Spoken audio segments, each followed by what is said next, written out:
Hi, this is Mark Shepherd. As you know, acupuncturist in Donington, Chichester, West Sussex. You've seen I've done some videos with practitioners around the world, but what I'm also really keen to do is highlight some really great local businesses in terms of what they are offering right now. And so here we have Tomas, who I'm very pleased to talk to you today. Tomas is from Metropolis Visual, modern media solutions, and they do produce some really quite spectacular video. So hi, Tomas. Oh, hi, Mark. Nice to see you this morning. And you too. And so, what I'd like to do really is just ask you a few questions. What I've noticed from talking to you is that you have a very can-do, problem-solving attitude. You kind of like get straight through to it, which is really great. So, what I'd really like people to know is what you do, who you're doing it for, and what do you feel the current challenges are for people right now? Well, Mark, it's a very, very broad question. But what we do is, as we always did, we're working with businesses. So we're producing a video content for businesses that works. So my main as we established the company a while ago now, and my main interest was to make sure that if we're going to make a video for the business, I need to make sure that the video is going to do the justice and it's going to work in the business. Because what's the point of making like a good, fancy, flashy video if it doesn't do any good? So we're still onto the same. Business to business sales, it never stopped. Many of the businesses, they had to readapt to the current situation, to the current market, and potentially one of the easier solutions is to shift all your business online. And that involved lots of companies they wanted to take all their customers and show them how they start doing exactly the same thing, or even it's a restaurant, so they start, you will be able to order the food from them online to have a takeaway. So all the businesses, they had a massive need for the video. They always need it, but now probably is most of the time when they definitely need it to guide their customers and to show them how to use their services in these uncertain circumstances. Yeah.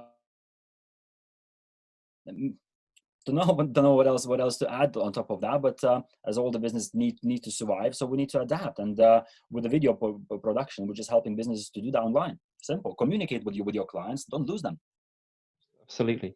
And I know that when you get your clients, you do actually go through quite a detailed consultation process with them to actually get an understanding about where they're coming from.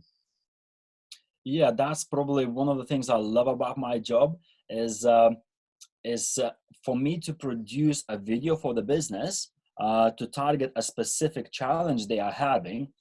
I must understand absolutely every single detail about the business, how the business works, what makes them tick, how they're making their money, and what's the best revenue for them, and where they see themselves in the future, in 2 years, 3 years, 5 years. Because one thing, if the business introduce a video is going to go for them for a long run. So yeah, for me to understand absolutely everything, every single aspect of my client businesses is crucial in my business. I must know everything, how they do it. Otherwise, I can't apply that into the video. And the videos, I guess, can be for different purposes, can't they? So there's some might be sort of like an introduction on a website, but also I guess it might also be explaining more technical aspects of what they do, or maybe a different thing that they're coming up with. Because I remember seeing one of your videos.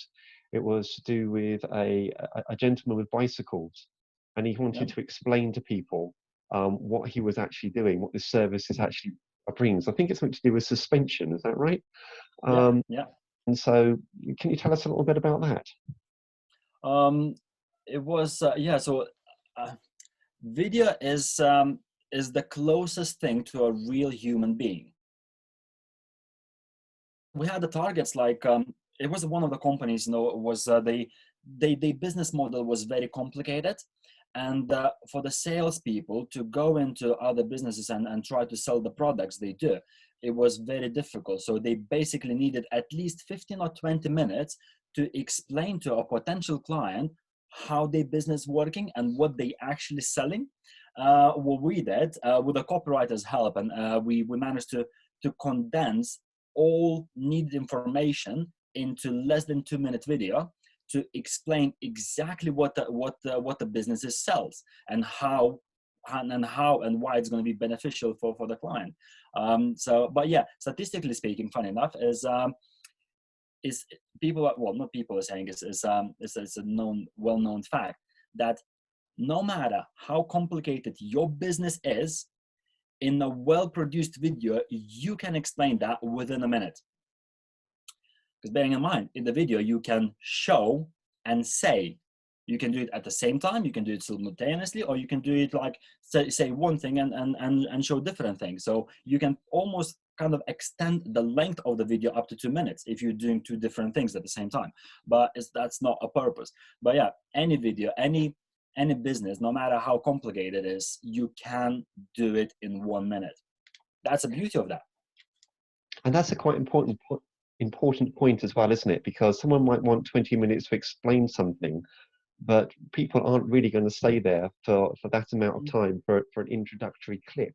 And to bring it all into something which is manageable and engaging, is really a crucial part of the task, I believe. But I also remember you a video you saw, and what I will be doing, I'll be posting a link to Thomas's website and to his Facebook, because you really do need to have a look at these things. You also did a video for a educational establishment as well, which was it was really quite a spectacular thing. Are you able to say anything about that? Educational. We worked with prom. Oh yeah, yeah. It was a quite a funny story about that. As one of the areas we're concentrating is an educational sector, and as many probably businesses would thought, oh, private education. And I was like, no, not a private one. Private education has got a massive budgets. They do have a sector, and they can promote themselves, with the private incomes. But we concentrating actually on the public sector, and yes, we received a phone call from the school in Hove, and we worked with them in the past, so they knew our qualities and products, how we're working.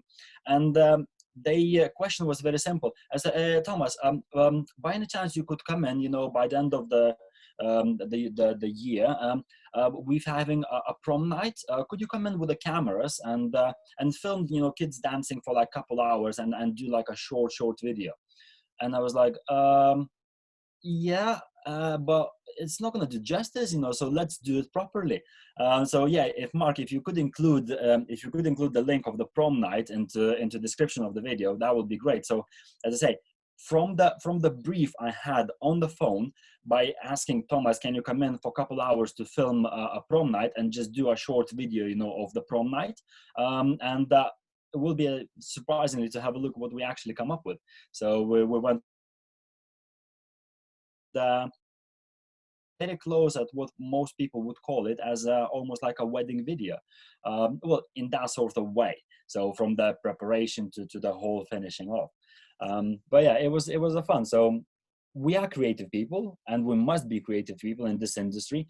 And I think that's one of the things what helps us to survive, in this pandemic, in this uncertain times. You have to be innovative. So you need to move your business forward. At the end of the day, we are entrepreneurs, and we need to use our brains, our tools, how we can adapt our business into current situation.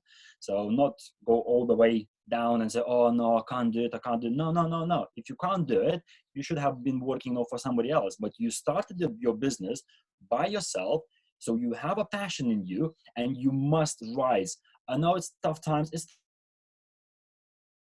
on with that, and then let's keep it going. So just adapt, find the niche, find the way you can do things now.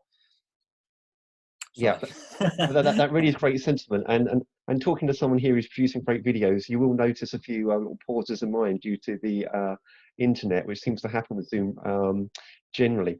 But yeah, so we'll definitely put a link to one of those. And something else I've noticed you've done, which was really interesting, and I've seen you do it on a really big scale. But I guess when people have their own projects where they may be, say, building their own property, for example, or something, or creating their own business premises. I've seen you do some quite spectacular time-lapse photography in recording buildings being produced. Yeah, we do. We work with a few international construction companies. We work with one of the top of the five biggest construction companies in UK as well, and it's the way I see it, and probably well, the building companies will agree on that. A construction companies are probably one of the most unappreciated industries in the whole world, as from our point of view, what they make a dust, they make noise, they destroy nice environment, they don't let us sleep at night, but that's what they do. But from my point of view, construction companies, they actually building a future, building a history. And let's be honest, the way I look at it is that the history has to be documented. So take it 50 years ago, nobody was documenting the history with the cameras. They were probably mainly writing or potentially taking pictures and mainly writing into what's happening and how they're building and so on. But we just moved on with the times, and these days we documenting the history in video. So the time lapse, it was absolutely fantastic. So we use quite a few different time lapse cameras depending on the location, or we can use self-sufficient cameras if there is no like power supply and there is no Wi-Fi internet or anything like that. So there's quite a few different cameras we can use, but yeah, with the construction companies, when they build a school, or they're building a bridge, or they rebuilding the demolishing and reconstruction, so it's always nice to have 2-3 years of building work condensed into 3 minutes, and to see that massive change in the environment. So yeah, funny enough, we're going next this Thursday to film actually another project. Again, it's a quite a big one. It's a 2.5 years project, and they demolishing and they will be rebuilding into 300-bedroom hotel. Wow. That will be fun. Oh, wow. It's and so your range of customers is really quite broad as well, and also uh, looking at creative ways of dealing with the problems. Because I remember you saying and seeing the video of one of your clients who their problem was that they were tucked away. They were hairdressers and they were tucked away somewhere, and so people had to find them. And I think you also might have said that they had maybe they're so tucked away they had internet problems as well. I can't remember if that was the case as well, but they needed to get seen. It's a quite real Yeah. interesting way that you did that. You able to talk about that just briefly? Yeah. It was a fantastic concept. It was yes, mainly they are the hairdressers, but it's a beauty salon. So I'm not a lady, but I can very quickly assume that if you want to have your beauty treatment, you want to have your glass of bubbles, you want to have a peaceful and quiet environment, and to be somewhere that nobody will see you, so you can relax, get your mood flowing. Um, that's what the two sisters, that's what they exactly thought about it. And they established the salon, the beauty salon, and well, pretty much in the middle of the farm. And so what's happened, because there is no passing traffic, nobody can see them, and people don't know that they exist. So what we went there for 2 days with the full cameras equipment, and we record a nice interview with both of the girls, both of the sisters, and they share their thoughts, how they made their business work, and what sort of environment they're offering within the beauty salon. Yeah, and then they post that on social media. Obviously, the family members, all the community, the little tiny village of every single person shared it, because they're so proud of having such a fantastic business, in the little village. And yeah, the girls got so successful, that they're happy moving on. Obviously, with the times that they had to shut the salon, so I think every single day they're getting messages, asking when you're gonna reopen. Because to be fair, I need a haircut as well, so. Yeah, unfortunately, I'm doing mine. And I remember that with this particular people as well. I think you actually showed the route there, did you not? Did you use some like a drone to actually Yeah, film it some of the was. route? Funny enough, we had the two very similar salons. One of them was with Claire here, just in Finland. So she's got her salon again in the middle of the farm, in the middle of nowhere. So which and yes, she was having a quite bad signal there. So what we did for her, we produced a video business card, and we produced a short video how to get that. So we actually had a car running, and we had a drone flying above the car, showing the routes with infographic elements, saying which route is that, where you need to turn off. Because when she used to tell to their clients that how to get to her salon, clients used to get lost, and because it's in the farm in the middle of nowhere, she was struggling with a signal as well, so she can't pick up the phone and guide the clients. You need to turn left, can you see this sign, turn right, and so on. She can't do that. So what she did prior to appointments, she used to send that video how to get there to the client, and that was easy. She said, Thomas, those troubles are long time gone. No one ever got lost, so they know exactly how to get to the salon now. So yeah, it's one of the creative ways to solve the problem. Exactly. Really good. Really. And so, is there anything that you would like to add? I mean, one thing you just mentioned just now was a video card. Could you explain what that is for me, please? Video business card. Video business card. Yeah, it's a video specifically designed to get a person who's watching the video to get through the emotional waves. So to get a connection with a business person who speaks in the video. So it is an interview-based video. So normally we're running like an interview for like an hour, maybe a couple hours, just the way it flows. And then we sit in the editing room. You were making sure that you're gonna have your highs and lows throughout roughly about 2-minute long video. So for people to be able to connect emotionally with a person. And let's be honest, the emotion and the story, that's what drives business forward. And that's how you get business. That's how you manage to connect with your clients, just by sharing your story, your real thoughts. And you don't have to be applicable to everyone. There will be people who's not going to like it, but there will be people who's going to love it. And as long as you can make people to fall in love with you as a business owner, I believe everything is possible. So in the future, no matter what you're going to sell, people will believe in you, they will love you, and they will buy from you. So yeah, priority is make people fall in love with yourself at first, and only then move on to the business. So get those real connections with your customers. And that's what Video Business Card helps to do that. And how long is a video business card? Sorry if you might have said it. How long a duration? It's roughly about 2 minutes long. 2 minutes. So we believe 2 minutes is enough for people to make that emotional connection, to get them to the next step. Yeah, that's really interesting. Thank you. And it's I've seen your videos, many of them. They're very spectacular. Really so well done.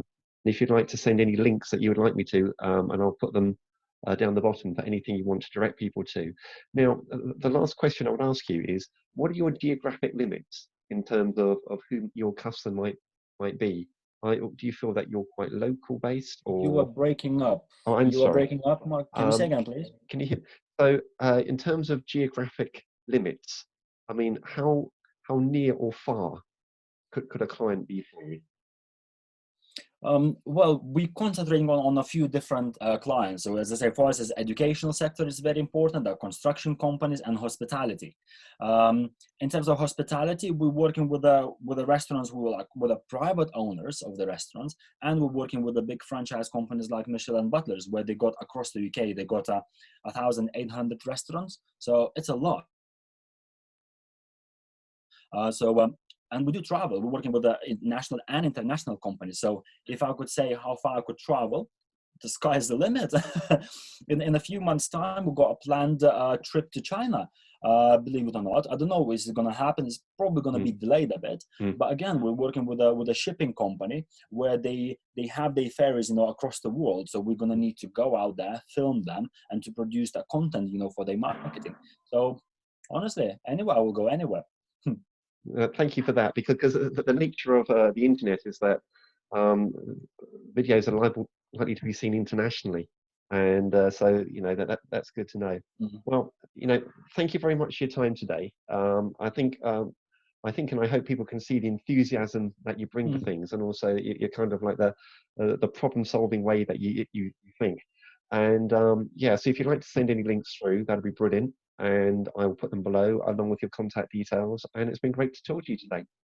Nice one, Mark. Thank you very much. It's always a pleasure to talk to you, and I cannot wait. And as soon as you're going to open your salon, you know, so I'll be probably one of the first clients to see you as well.